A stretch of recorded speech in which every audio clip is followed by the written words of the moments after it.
Yellowstone is full of 300-foot waterfalls, supervolcanoes, and wild grizzly bears. So why on earth are you standing on a concrete walkway with 1,000 people waiting 90 minutes for a geyser to squirt water? Today, we're calling out the most overrated Yellowstone spots and the worst Yellowstone itinerary mistakes, and giving you the 5 head-to-head swaps that will actually save your trip.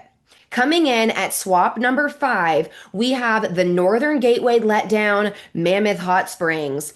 Every tour bus guide hypes up Mammoth like it's the absolute can't miss masterpiece. Reality check, you are paying park admission to hike up 500 wooden stairs in 80-degree heat to look at dry limestone terraces that smell like rotten eggs wrapped in hot asphalt. Unless you hit Mammoth on a year where the spring water flow is actively running, half of it looks like an abandoned chalk quarry. You spend an hour sweating on wooden stairs just to see gray rock. Ditch Mammoth and head 30 minutes south to Norris Geyser Basin. Yet here's the trick to actually doing Norris right. Do not just walk to the first overlook and leave. Park at the main lot, head straight down into Porcelain Basin Loop first.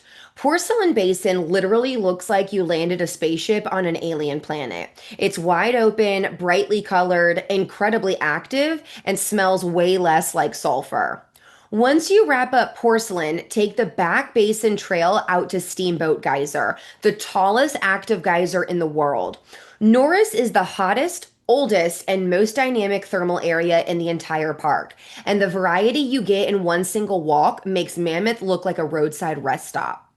Number 4 is a classic case of terrible viewing angles, the Grand Prismatic Spring Boardwalk. You've seen the picture on Instagram, the brilliant rainbow ring, the deep blue center, the vibrant orange bacteria mats. So then you drive to Midway Geyser Basin, wait 45 minutes just to hunt down a parking spot, walk onto the flat wooden boardwalk, and realize you can't see a single thing. Humans are 5 to 6 feet tall, and Grand Prismatic is completely flat. At eye level, you aren't looking at the rainbow. You're standing inside a massive cloud of hot sulfur steam while staring at the back of 500 strangers' heads. You get blinded, you get steamed, and you leave wondering why the photos lied to you. Instead of fighting for a parking spot at the boardwalk, drive 2 minutes down the road to the Fairy Falls Trailhead and hike 15 minutes up to the Grand Prismatic Overlook. Physics matters, people. Elevation gives you the exact vantage point you actually came to see. It's a flat, easy walk with a slight incline at the very end, and the view from above actually looks like the postcard. The boardwalk is the steam bath, the overlook is the view. Now, swap number 3, we need to talk about Artist Point at the Grand Canyon of the Yellowstone. Now, let's be clear. The Grand Canyon of the Yellowstone is incredible, and the lower falls are massive. Artist Point itself isn't inherently a bad view, yet it's definitely not the absolute best thing in the park.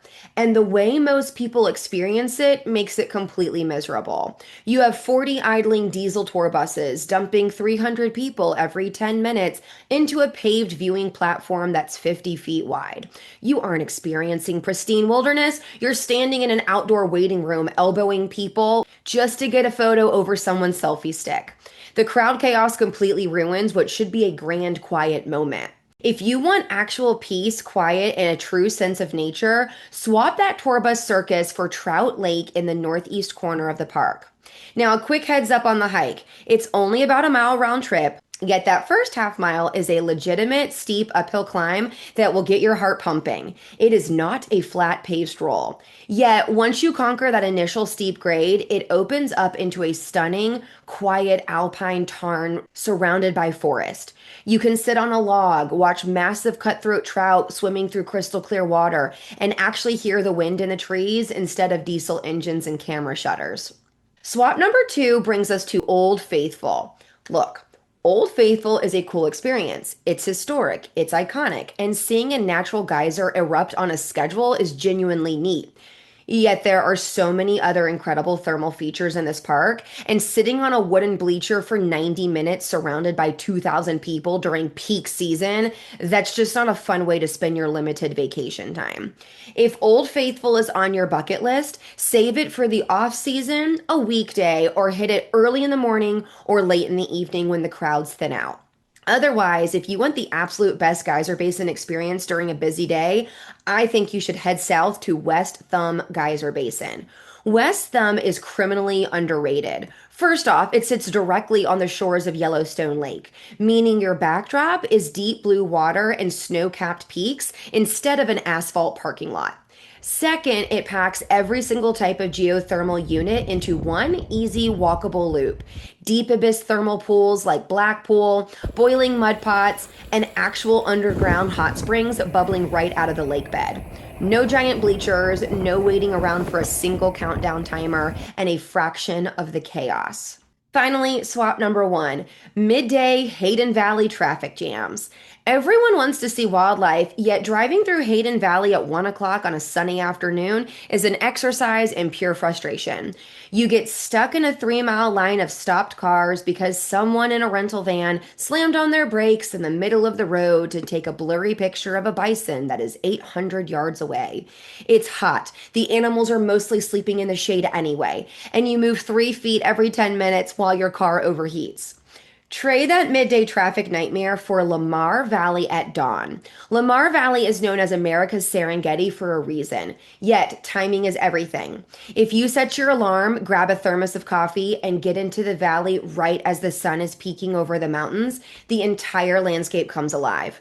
Grizzlies are foraging, wolf packs are active, and massive herds of bison walk right past your car in the cool morning mist, all without 200 idling minivans bumper to bumper behind you. Yellowstone is one of the most incredible places on earth, yet if you spend your entire trip following generic tourist guides, you're going to spend more time in parking lot traffic than enjoying nature.